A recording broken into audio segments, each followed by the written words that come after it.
We are upside down and stranded on a tiny island, and we might have just canceled on our only hopes of escaping this place. We're in Carriacou in the southern Caribbean, which just got leveled by a hurricane, and the entire island is in survival mode. We sailed down to deliver supplies and lend a hand, and after a few weeks, somehow we stumbled across this hurricane-damaged catamaran and could see our future. There she blows, boys. The first catamaran that Sasha and I can afford. So we spent every last dime we own on the boat and started working sun up to sundown with the promise that there was a crane on the way to flip it and it wasn't going to put another scratch on it. But when it arrived, it was a different crane and it was too small to lift the boat properly, so we canceled. They wanted to drag the entire boat this way, and they said that it's probably going to rip the roof off.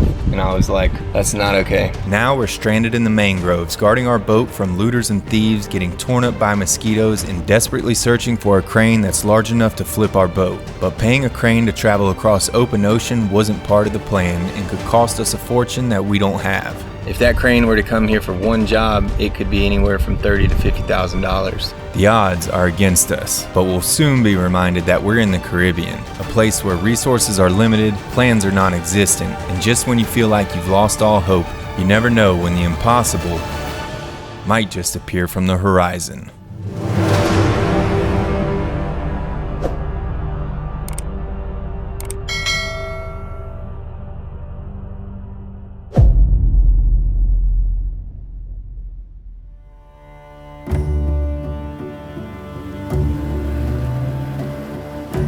It's been 9 days since we sent that last crane away. We've been sitting here, continuing prep work, editing, making phone calls, trying to find another crane, but so far, no luck. We got down to the real reason why the small crane was sent, and apparently it's because the big crane that was supposed to come landed a contract in St. Vincent on its way down. So I guess they sent the small crane to either stall or out of guilt, hoping that it could do the job. There was no word on how long the big crane was going to be caught up for, and there was no guarantee it was going to even come at all.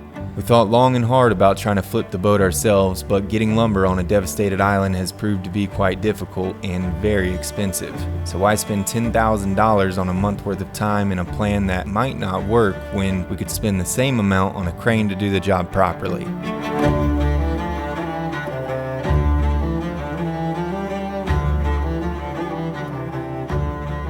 All right, it's day 37. I'm just making days up at this point because I have no clue what day it is. But we've been getting rain and it's been coming in. So it fills this up and then it fills up down here and then we got to pump it all out again before it gets all nasty. So we're trying to keep it clean, but a lot of water got through some hatch somewhere. Yep. And we found some other things like this holding tank that we need to drain. Yay. Hopefully it's all water. There was still plenty of prep work to take care of while we were waiting for the next crane to show up. Pumping out the water and figuring out where it's coming from was one of our main priorities because we're trying to keep the boat dry, but we're also focused on removing as much unnecessary weight as possible so we have the highest chances of success once a crane finally shows up to flip this boat. Well, not only do we have to finish removing the water from the freshwater tanks, but we've also had a lot of rain recently, which caused the holding tanks to overflow because the ball valves were open. Okay, so when we were up in that bathroom, we found that the holding tank is slap full, and hopefully it's not full of doo-doo. Hopefully half of it is just water because the boat's upside down. It rained inside the exit pipe and filled up the tank, and we got to drain it. Oh shoot. If that's doo-doo doing that on the next round, I'm gonna vomit. There's no way. Dude, that is nasty. No, I don't know about this. Rock, paper, scissors. Nah, you're the man. Be the man. It ain't even our holding tank. Are you just want to see doo-doo going on me, or do you think this is actually the only, like, we have to do this? No, I think that's the only thing because the pipe for the vent, we'd have to do it from the inside of the boat. How can we do this from far? Use a stick and slowly do it twist by twist. Here.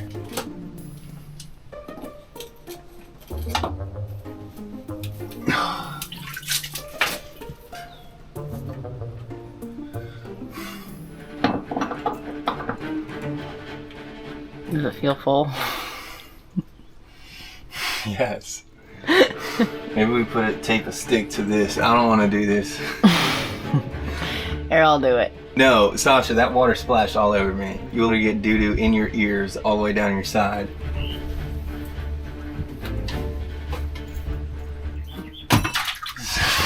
Oh my goodness. A lot of threads on this one. Oh, one more turn, one more turn.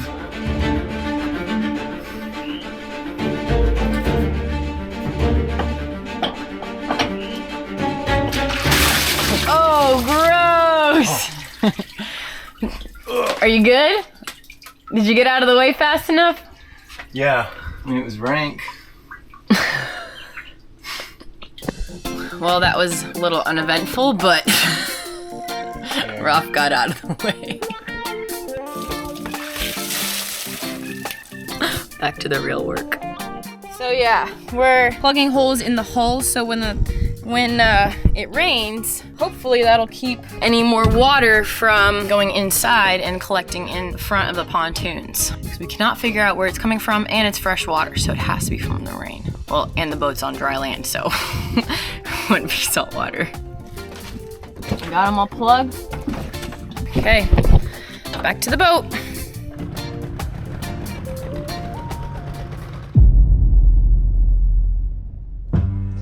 We are making a funnel to catch all the water. We just taped this tube on here. We're gonna cut the top off, and this is how we're about to catch all the water that is up in the ceilings in the water tanks. So we're gonna unscrew the lid, catch all the water, and divert it right out of a hatch.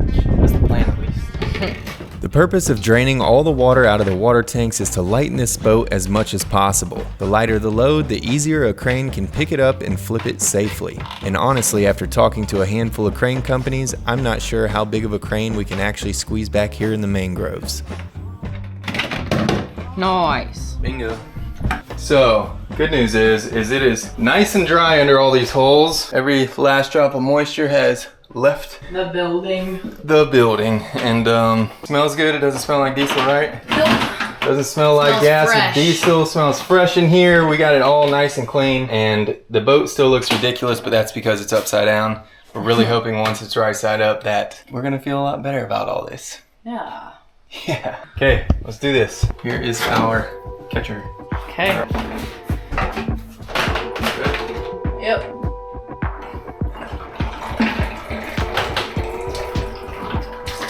So far, so good. No leaks here. We're catching all that water.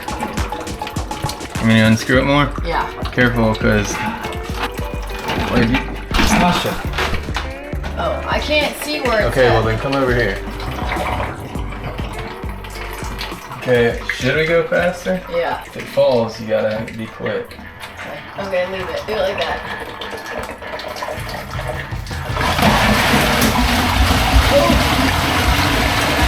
Come on, man. Oh. Keep up! Pour it out the hatch! Ah! Pour it out the hatch! Ah! Okay! What do you want me to do? Get two. Pour it out the hatch! Oh my god! My phone, my cell phone.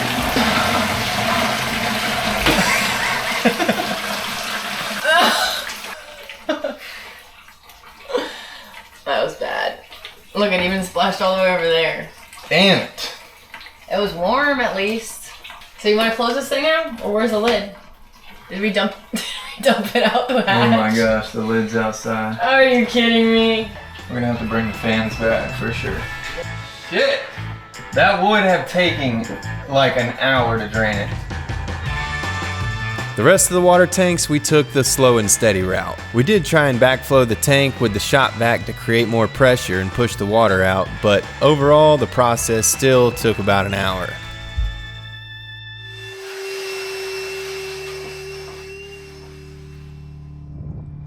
We are out here securing this bad boy. Look at that. With all the looting going on, we wanted to take as much precaution as possible. Our boat had already been fairly stripped, however there were still things of value, like multiple AC units, a generator with 300 hours, a water maker, a nice lithium battery bank, and even a bunch of odd components that people were in the process of stealing, like the main electric board and all the fuses and switches. Our friend Lauren Landers had an extra Wi-Fi camera on her boat, so we got a SIM card that day from the island, which we put in an old cell phone we had and hid on the catamaran so we could connect to the camera from our boat and be alerted if we had any intruders. Unfortunately, the mangroves were too shallow to get our boat back here, or else we would just come anchored next to it. We rigged up the camera so it was running off our Milwaukee drill battery, and we would have to replace the battery every day for the camera to continue to work. In addition to the camera, we had one dummy camera, 3 solar lanterns, a surveillance sign, and a battery-powered motion-activated alarm, which would scare the shit out of someone, as we found out multiple times. Ready? Do I look okay? Do I need to cross my legs? Yeah? Yeah, maybe turn sideways. Yeah, Okay. go for it. Boy, is it hot out here, and the perfect time to crack open a nice cold can of Element. That's perfect, keep going. But I didn't crack it. We'll crack it. Okay. Wow, that is refreshing. And if you guys haven't been able to tell already, Element is a sponsor of this week's episode. We absolutely love to drink Element, especially out here in these crazy hot mangroves. It is a science-backed formulated hydration drink. There is no added sugar, no artificial coloring, and it has the 3 key electrolytes your body loses when you sweat, which are sodium, magnesium, and potassium. Typically, we drink these packets, but they've recently come out with this canned Element drink, which is absolutely awesome, very hydrating and refreshing. I am a huge fan of their new sparkling Element, and if you guys want to try it out, use our code drinkelement.com/SIA, where you'll also receive a free sample pack of all 8 flavors with any order. Additionally, they also have a no question to ask refund policy, so if you guys don't like it, you have nothing to lose. Anyways, it's time to get back to work, and thanks again Element for sponsoring this video. Stay salty.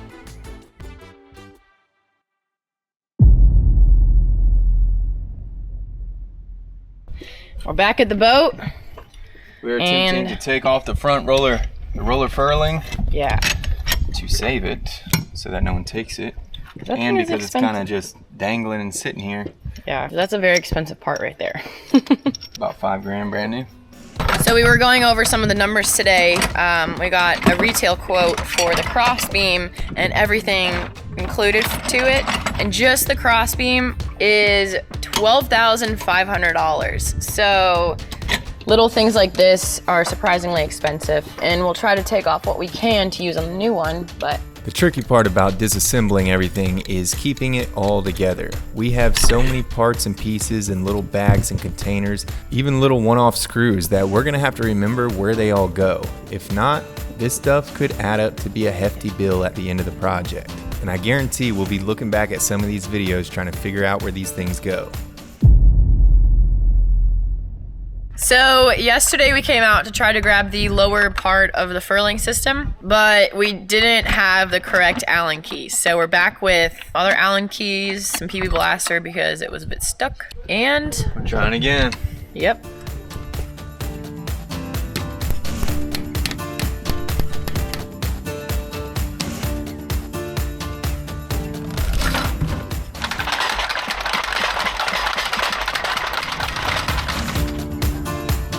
Well, it's not proven to be easy, but Rob finally got it with a wrench. A lot of PB blaster and a wrench. Yeah, that was not cool. Look, the bolt looks freaking crooked. It does. Okay, well, let's try it again now. Joshua hit the stop button right when I pulled. So. We got it. Slid right off, and now we can start taking off these foils and try to salvage what we can. I think there's only one bent foil, so. You know, I saw this on Colin's video recently from Selden. You twist them and they come off, and then they come off in 2 pieces. There. I just got all the foils to do. But yeah, it looks like just this one right here is bent, and all the foils up to the top seem pretty straight, hopefully. So that would be best case scenario. Nice. Obviously, we thought taking apart the furling drum and all the foils was going to be a 1-hour easy job. But this turned into about 5 hours of shaking the piss out of these metal rods and sharing a few choice words with our headstay.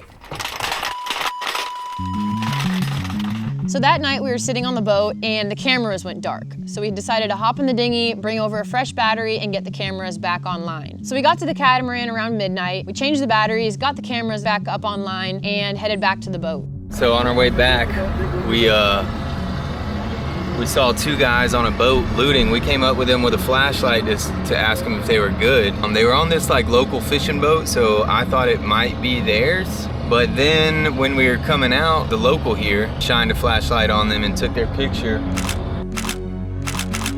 And then beat us to the Coast Guard station. Coast Guard came hauling ass to go get the guys. They're back there now talking to the guys. Hopefully they bust their ass because And find some more stuff. as y'all know, they ripped our boat apart. They can get to the water maker and potentially the generator. So hopefully they catch these guys and find some stuff.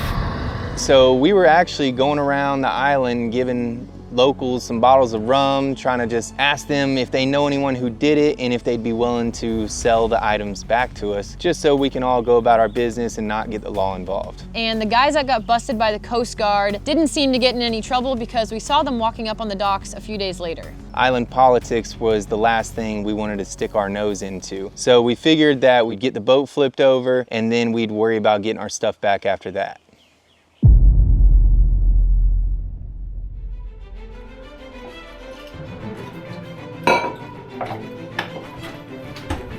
Let's go get him, Tiger.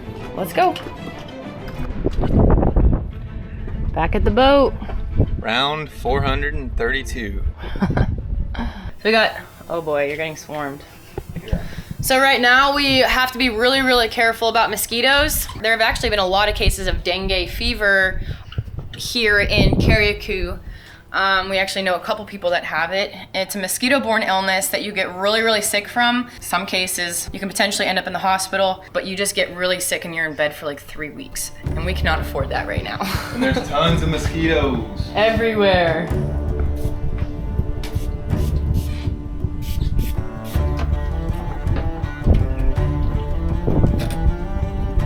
So one of the things we're worried about people taking is the water maker. So just to kind of take some of that stress off of us, we are going to be taking it out and bringing it back to the boat and keeping it safe until the boat's flipped. All right, so there is the high pressure pump, which looks massive and heavy. Here are the membranes, and there's the housings. These water maker systems are not cheap, and after catching the looters in the mangroves a few days ago, we decided to remove it and store it in a safe place.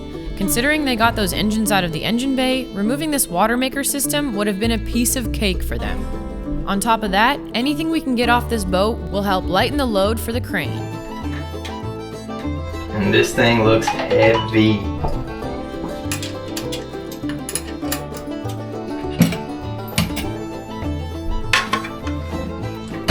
Oh yeah.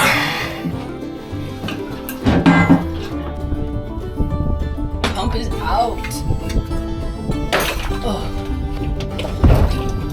Oh, got it. It's crazy investing this much time and energy into a boat that you don't even know you're gonna get yet.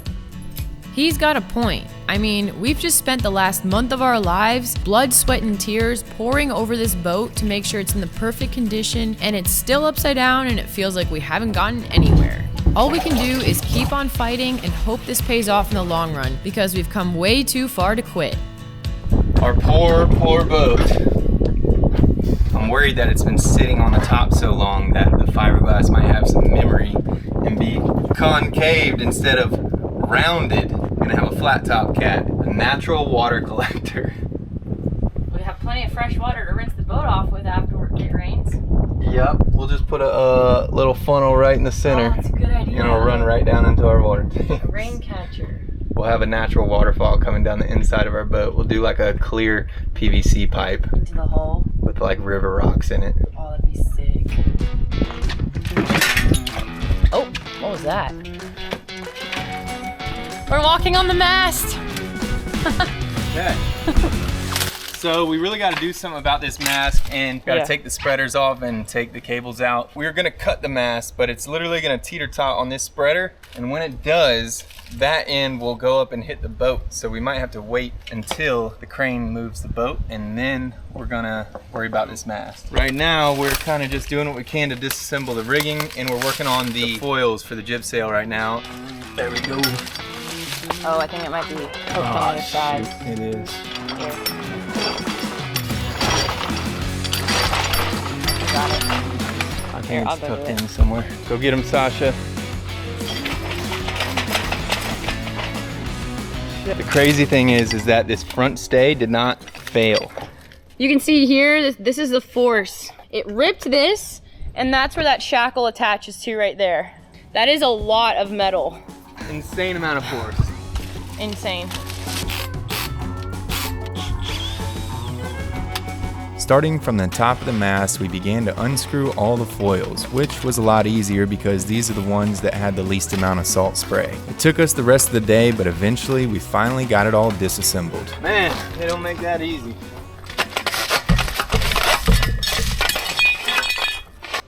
That's everything. Well, that's the end of who knows what day at this point, but we got the water maker, high pressure pump out, the membranes, and we have the roll of furling undone. So, one step closer.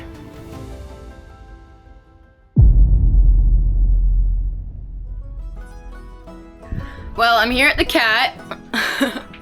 Underneath the bow area of the boat. We came here a couple days ago and noticed that there was a whole bunch of water in the pontoons, the forward hulls again. So in our owner's side bathroom and then in the forward guest cabin, and we have not been able to figure out where it's coming from. We thought it was coming through some of the through holes, but we've closed them or clogged them if the seacocks are seized. And then yesterday we realized that there's water coming in through the blower hole for the generator compartment. So came back with the pump, the Milwaukee pump, and we're gonna pump that out.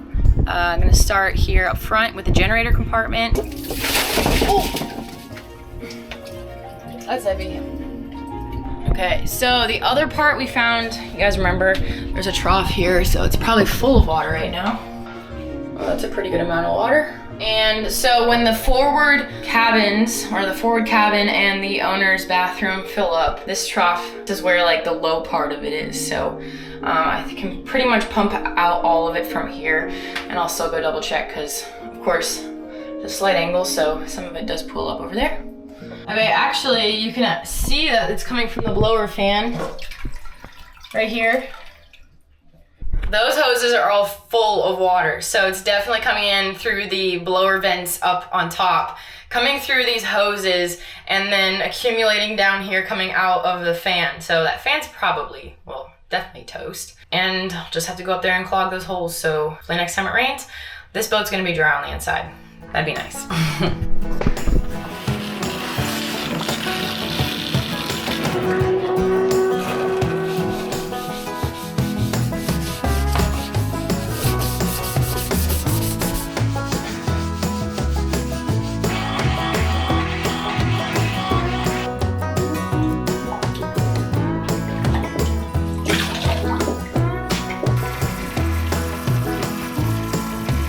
Okay, so we've discovered that it's raining, or that the water's coming in through these holes here. So I'm gonna go ahead and use some duct tape because that's all we have right now. We just really want to stay dry in there, so hopefully this works.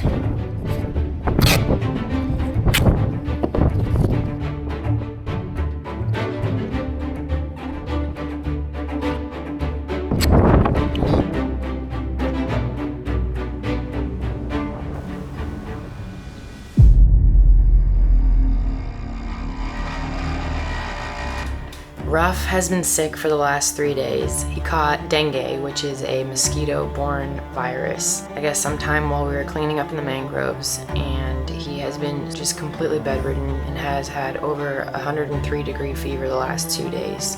We've been here in Carriacou now for 2 months and been cleaning up in the mangroves for just over half that time.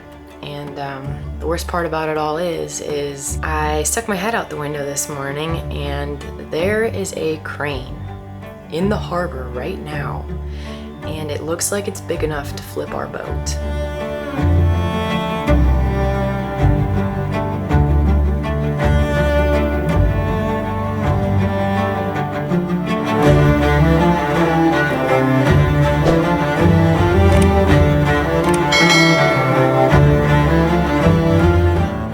Thanks for tuning in, guys. We promise you we're not trying to drag this out, but this is just the reality of it, and we want to get this boat flipped just as bad as you want us to get it flipped as well. We gotta live through it, then so do you, which means you're gonna have to tune in next week to see what happens. And most importantly, we wanna give a massive thank you to all of our patrons. Your continued support in this time means the world. You have no idea how much it actually means to us in the position that we're in. Lastly, if you haven't already, like this video, comment down below. We read all the comments. And also, if you are watching this on a TV, you can take a picture of this QR code and subscribe to the channel, or just click this button down here below. Thank you so much for all your support, and we will see you next week here on Spirit Animal.